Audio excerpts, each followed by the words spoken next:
peeps, what's happening? It's Saz here. So today is another Sazcam vlog thing. Just a quick one to let you know what's been happening. Firstly, what has been happening this week? Dixon hasn't been very well. Bless him. I got a sample done.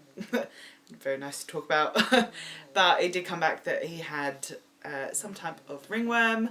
So I had to take him to the vets on 3 different days after the other.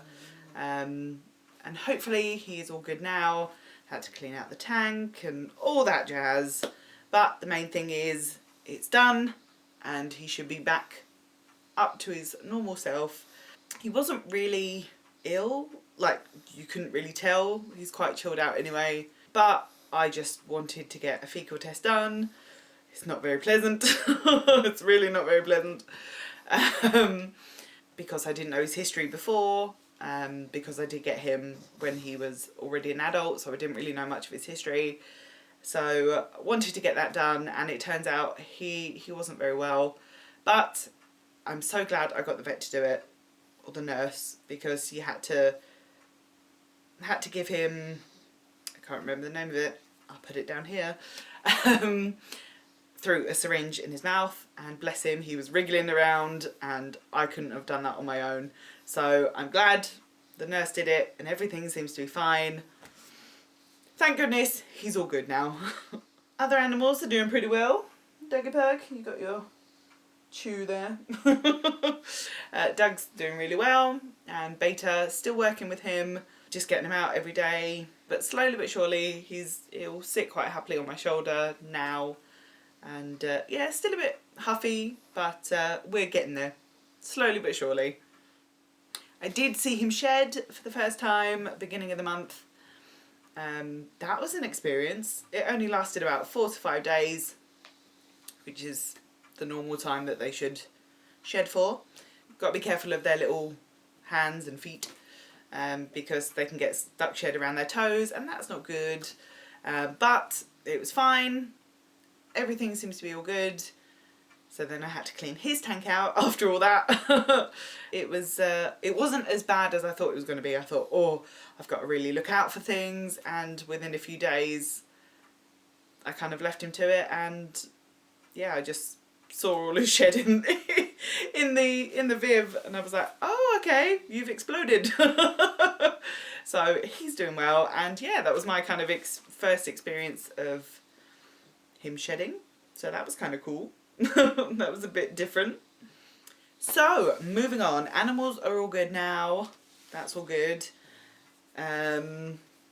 What else? By the time you're watching this, Scott and I are off on a little trip. We're going away for the weekend. We've got a family do, so that should be really good to see everyone and just chill out and have a few to drink, and yeah, just relax. A night off from the kids. Walking Dead. The Walking Dead. Gotta talk about it. Oh my god, I absolutely loved this week's episode. I love the fact that it was kind of like, is this real? Is this not? I don't know. Now I'm confused. Alpha. Alpha. Don't you dare talk to Queen Carol like that, bitch. Part of me really wanted Carol to, yeah, shoot her, job done, bitch has to die.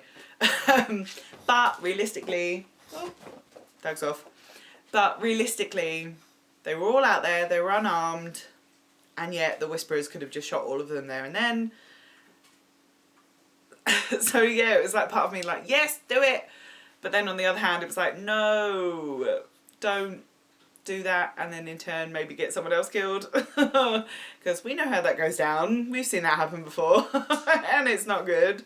As much as I wanted Carol to kill Alpha there and then, yeah, no, it wasn't the right time. And also, looking back through Carol's whole part in the episode, I didn't realise that, at first I wondered what tablet she was taking, but then I just realised they were like caffeine pills or whatever to keep her energy up. So bless her, she didn't have to sleep, because every time she slept she had really bad dreams. That book with all the kids, Sophia included, oh my god, bless her little heart. And also I noticed when they went into the building and the clock had no hands on it. And then back in Carol's dream, where she came downstairs, Daryl was cooking breakfast. She be dreamed about Daryl, has she? But when she looked at her watch, there was no hands on the watch. Is that something to think about? Or is that just because she'd seen it in the building? Is that why she's now dreaming of it? I don't know. Also, that whisperer at the end, did she kill that whisperer? So is that now a walker wearing a walker mask? I didn't get that at the end either. I just thought, oh, she's come back. Or she's woken up. That's creepy if the walkers are wearing walker masks. Yeah, I don't really know how that would go down. Because obviously the walker couldn't attack you as per se, like with weapons. But then they wouldn't know it was a real walker because it's still wearing a mask. Interesting. Dante. I'm kind of liking Dante. At first, I was like, obviously reading the comics, I know about him. But at first, when he first came in and he was talking to Sadiq about weird gods now in the apocalypse, I was like, oh, don't be too cocky, because cocky doctors get killed. Spoiler alert now. Spoiler alert. I'm going to mention something, and it's kind of to do with the comics, and it's a possible character death. So you've been warned now. Spoiler alert. Just really quickly, I am debating whether Sadiq will die this season, and I'm debating whether he will get Father Gabriel's comic death. Father Gabriel's up on a tower of some sort and sees whisperers, and as he's climbing down the stairs, he gets his leg trapped in the rung of the ladder, breaks his leg, and Beta comes along and says, "You should have whispered," or something like that, really quietly, and then guts him basically. And I'm just debating with the way Sadiq's going and with his PTSD, would he kind of freak out and then slip? And will he get Father Gabriel's death, comic death? I don't know. But that's something I've been thinking about, and I was like, could that happen?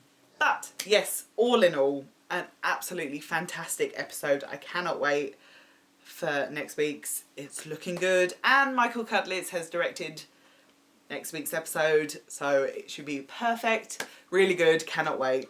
Let me know down in the comments what you thought of this week's episode, and yeah, let's have a chat. What's going to happen next?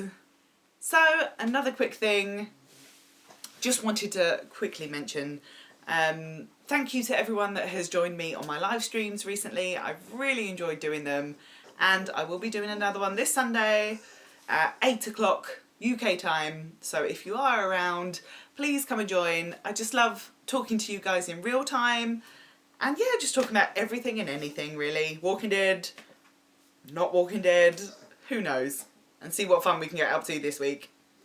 So I'm going to leave it there for now, guys. If you did enjoy this video, then please remember to give it a big thumbs up. That would really help me out a lot. And if you are liking the videos and you want to stick around, then hit the subscribe button and the notification bell to find out when I do more of these videos. And if you are enjoying the videos and you would like to continue to help support the channel just a little bit, then I am on Patreon. Come on over. We've got my older reactions of The Walking Dead, bonus videos, bloopers, with many more coming soon. And I'd love to thank my Patreons at the moment, Team Rick, for supporting me on Patreon. Thank you so much, Luby Lou and Sam Parks. So why not join the family with your chance for a shout out in my next video? And I'll see you Sunday for my live stream so we can have a proper chit chat. So I'm going to leave it there for now, guys. And until next time, check you later.